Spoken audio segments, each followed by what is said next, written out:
Film diperlihatkan sebuah bus yang sedang membawa para tahanan. Satu persatu tahanan pun memperkenalkan namanya. Kemudian sang pemeran utama di film ini pun memperkenalkan namanya. Namanya adalah Ricky. Penyebab Ricky masuk penjara adalah karena ia membunuh orang yang ingin memperkosa pacarnya dan menyebabkan pacarnya meninggal dunia. Tetapi saat ingin masuk, tiba-tiba alat pendeteksi berbunyi dan membuat para sipir kebingungan. Mengapa alarm berbunyi padahal Ricky tidak membawa benda apapun di tubuhnya? Saat diperiksa lagi, ternyata ada beberapa peluru yang bersarang di tubuhnya. Saat sang sipir bertanya mengapa ia tidak mengeluarkan peluru itu dari tubuhnya, Ricky pun menjawab kalau itu untuk kenang-kenangan. Keesokannya saat pagi hari, ada seorang pria tua yang sedang menggosok gigi. Tiba-tiba ia didatangi oleh pria besar yang bernama Samuel, dan ia langsung mencapakan pria tua tersebut. Padahal pria tua tersebut akan bebas dalam beberapa hari lagi. Namun para napi lainnya sering menghajarnya. Namun tiba-tiba Ricky muncul dan menyenggol Samuel dan membuat Samuel terjatuh.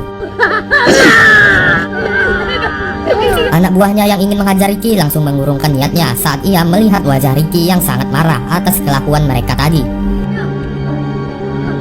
Singkat cerita, Pak Tua tadi tidak kunjung dibebaskan oleh para sipir di penjara itu. Karena jika kalau ia ingin bebas, maka ia harus mendapatkan izin dari napi yang berkuasa di penjara itu. Karena frustasi, ia pun mengakhiri hidupnya. Ricky yang melihat Pak Tua tadi pun sangat bersedih atas kematiannya. Keesokannya saat Ricky sedang mandi, tiba-tiba ada seorang napi berbadan besar menghajarnya dan membuat Ricky sampai terpental. Ternyata pria itu disuruh oleh Samuel untuk membunuh Ricky. Hanya satu pukulan saja, pukulan Ricky sampai membuat perut orang itu bolong dan tewas seketika. Ternyata Ricky dari kecil sudah memiliki kekuatan super sehingga ia dengan mudahnya melawan pria itu. Lalu Ricky dihampiri dengan pria yang nampaknya cukup kuat. Pria itu bernama Oscar. Oscar mengatakan kepada Ricky kalau ia harus tunduk kepadanya dan jangan membuat masalah. Karena kejadian itu, Ricky pun dibawa ke ruangan asisten kepala sipir yang bernama Musang untuk mendapatkan hukuman.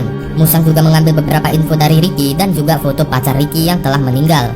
Saat Ricky ingin mengambil foto itu, tiba-tiba tangan Ricky dibacok dengan tangan bajak laut miliknya. Ia sempat dihajar beberapa kali oleh Musang.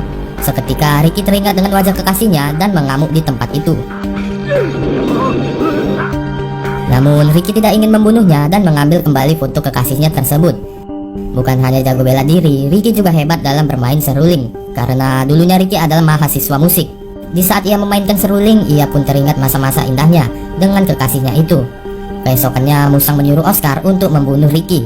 Namun di sisi lain, setelah kematian Samuel, anak buahnya Samuel yang bernama Rocky hampir dibunuh oleh para napi lainnya untuk membalaskan dendam mereka kepada Rocky. Dan di sini Andrew sangat berambisi untuk membunuh Rocky. Kemudian Oscar datang dan mengatakan bahwa yang berhak menghukum para napi di sektor utara adalah dirinya. Karena melawan, Oscar pun membunuh Andrew di depan para napi lainnya sebagai contoh agar tidak ada lagi orang yang berani melawannya. Lalu Oscar membawa napi itu ke lapangan dengan tujuan untuk memancing Ricky untuk menyelamatkannya. Benar saja, kemudian datanglah Ricky menemui Oscar. Pertarungan pun terjadi, namun Ricky tidak mau membalas. Ricky meminta Oscar untuk melepaskan Andrew dulu. Karena Oscar tak mau, akhirnya Ricky pun melawannya. Namun Oscar bermain curang dan mengeluarkan sebuah pisau. Ia pun berhasil membuat mata Ricky terluka dan membuat tangan Ricky lumpuh dengan pisaunya. Saat terjatuh, Ricky tak sengaja menemukan sumber air dan memecahkannya. Ia pun langsung membersihkan matanya. Hanya dengan satu pukulan membuat mata Oscar keluar. Dan Oscar pun tewas. Para napi yang marah atas perbuatan Oscar mencoba untuk menyerang Musang. Namun tiba-tiba muncul 3 orang terkuat yang memimpin sektor. Yang pertama adalah Logan, ketua dari sektor barat. Kemudian Tarzan, ketua dari sektor timur. Dan yang terakhir adalah Dragon dari sektor selatan. Namun Ricky meminta para napi lainnya berhenti dan langsung membawa mayat Andrew dari tempat itu. Setelah kematian Oscar, asistennya yang bernama Shinji kini sendirian. Untuk mengisi kesepiannya, dia mencoba meniru kebiasaan Ricky memainkan musik dengan selembar daun. Ricky yang melihatnya mencoba untuk mengajari Shinji. Namun betapa terkejutnya Ricky saat melihat lidah Shinji yang sudah terpotong. Kemudian Ricky pun memberikan Shinji seruling miliknya agar Shinji tetap bisa memainkan musik. Dan hal itu membuat Shinji sangat senang atas pemberian Ricky. Saking senangnya, Shinji kemudian memberikan sebuah bunga opium kepada Ricky. Bunga itu sejenis tanaman terlarang seperti ganja. Ricky pun sangat terkejut kalau ada bunga seperti itu di dalam penjara. Di sisi lain, Logan melihat mereka berdua dari balik bayang-bayang. Kemudian Shinji dipanggil oleh 3 penguasa untuk dihukum karena ia telah membocorkan rahasia ladang opium ke Ricky. Tetapi kalau ia tidak mau dihukum, Shinji harus membunuh Ricky. Tetapi saat itu Shinji tak mau, sehingga Shinji pun disiksa sampai Shinji tewas. Ricky yang melihat wajah Shinji pun bersedih sekaligus marah kepada orang yang membunuh Shinji. Kemudian Ricky pun membakar ladang bunga opium di sektor barat, dan hal itu membuat Logan sang penguasa sektor barat sangat marah. Perkelahian pun terjadi. Di tengah-tengah pertarungan, Dragon datang untuk membantu Logan. Saat Ricky ingin dihabisi oleh Logan dan Dragon, kemudian Tarzan datang, lalu membawa pergi Ricky dengan alasan ia ingin berduel 1 lawan 1 dengan Ricky sebelum Ricky dibunuh. Di sini Tarzan membawa Ricky ke sebuah ruangan dan mereka pun berduel di tempat itu. Tiba-tiba banyak cairan semen sehingga membuat Ricky dan Tarzan tenggelam dalam semen itu. Hal itu dilakukan untuk membunuh Ricky. Untung saja Ricky dapat lolos sekalian menyelamatkan Tarzan. Namun upaya itu terhenti karena semen yang menyelimuti Ricky segera mengeras dan membuat ia tidak bisa bergerak lagi. Singkat cerita, ketua sipir pun datang dengan anaknya, dan saat anaknya ingin berlari tak sengaja ia terjatuh. Ketua sipir pun bertanya siapa orang yang meletakkan karpet itu, karena hal itulah membuat orang yang menyiapkan karpet tersebut harus kehilangan matanya. Kemudian Musang memberitahu ketua sipir tentang ladang opium kalau ladang tersebut telah musnah. Ketua sipir yang mengetahuinya langsung kejang-kejang sakit jantung. Ia pun langsung meminum obatnya. Lalu ketua sipir langsung menemui Ricky. Terlihat Ricky sedang ditahan di suatu sel dengan tangan dirantai. Lalu saat ketua sipir ingin mendekatinya, tiba-tiba Ricky terbangun dan langsung menarik ketua sipir. Tiba-tiba datang Tarzan untuk menghajar Ricky, tetapi Ricky dapat mengalahkan Tarzan.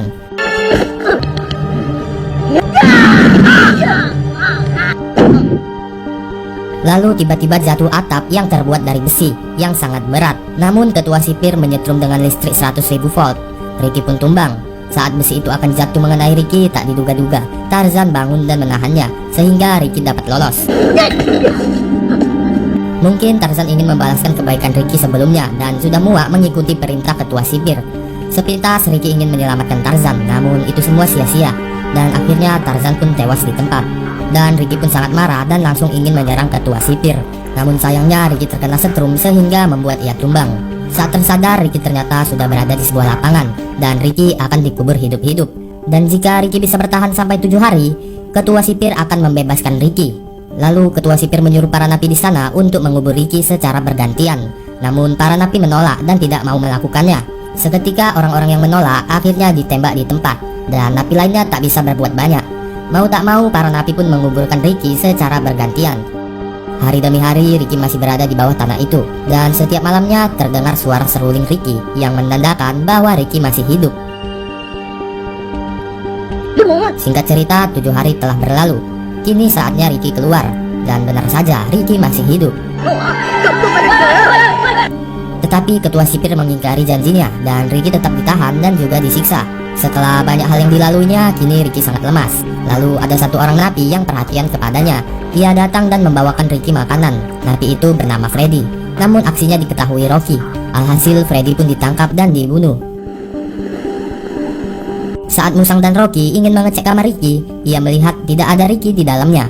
Ternyata Ricky ada di atas atap, dan ia pun langsung membunuh Rocky dan menghajar Musang sehingga Ricky dapat bebas. Kemudian terjadilah kerusuhan di sel tahanan untuk melawan kekejaman ketua sipir. Ricky pun membantu mereka dan menghajar para sipir itu.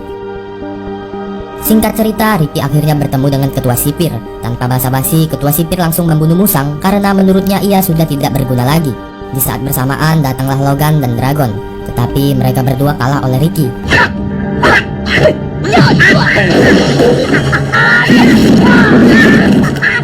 Dan tersisalah ketua sipir dan Ricky, dan terjadilah pertarungan. Tak disangka-sangka ternyata ketua sipir mempunyai kekuatan super dan dapat merubah tubuhnya menjadi lebih besar. Seketika Ricky pun kewalahan.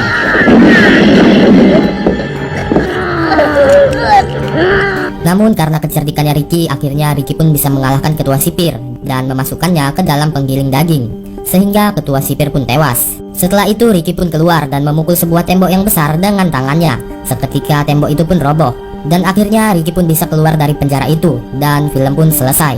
Nah, seperti itulah cerita film Story of Ricky. Semoga kalian terhibur.